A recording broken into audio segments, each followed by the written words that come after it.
Kejaksaan Negeri Aceh Timur telah menetapkan 4 orang tersangka kasus dugaan korupsi pembangunan dermaga dan juga kasus korupsi gedung arsip kabupaten setempat.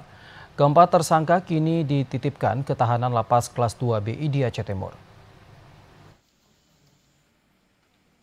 Kasih Intelijen Kejaksaan Negeri Aceh Timur Agus Tekan ini mengatakan pihaknya telah menetapkan 2 orang tersangka berinisial SB dan ES dalam perkara dugaan tindak pidana korupsi pada pekerjaan lanjutan rekonstruksi pembangunan dermaga tempat pelelangan ikan Gampung Kuala Lege, Kecamatan Perlak, Kabupaten setempat untuk tahun anggaran 2023 yang bersumber dari dana otsus senilai 709 juta rupiah.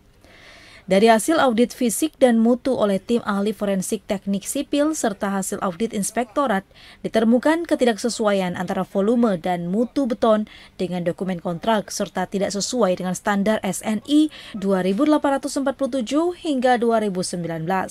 Akibat penyimpangan tersebut, kerugian negara mencapai 156 miliar 685 juta rupiah lebih. Selain itu, Kejaksaan Negeri Aceh Timur juga menetapkan 2 tersangka, yakni MA dan BH yang diduga melakukan tindak pidana korupsi pembangunan gudang arsip UPTD Aceh Timur tahun anggaran 2022. Dari proyek dengan nilai kontrak sebesar 1 miliar 762 juta rupiah lebih ini, negara mengalami kerugian sebesar 298 juta rupiah. Telah menetapkan 2 orang tersangka dalam perkara dugaan tindak pidana korupsi pembangunan dermaga TPI Kuala Lege tahun anggaran 2023. 2 orang tersangka yang kita tetapkan yakni dengan inisial SB sebagai pelaksana kegiatan dan saudara ES sebagai konsultan pengawas.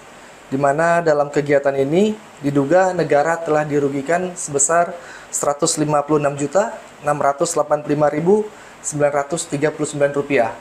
Selain 2 tersangka tadi, dalam kegiatan pembangunan dermaga, Kejaksaan Negeri Aceh Timur juga menetapkan 2 tersangka lain dalam kasus dugaan tindak pidana korupsi dalam dugaan proyek pembangunan gudang arsip UPTD Aceh Timur tahun anggaran 2022.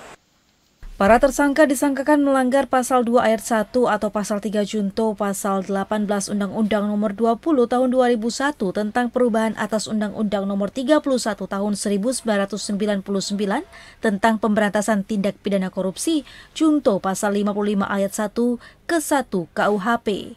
Dari Aceh Timur, Said Maulana, TVRI melaporkan.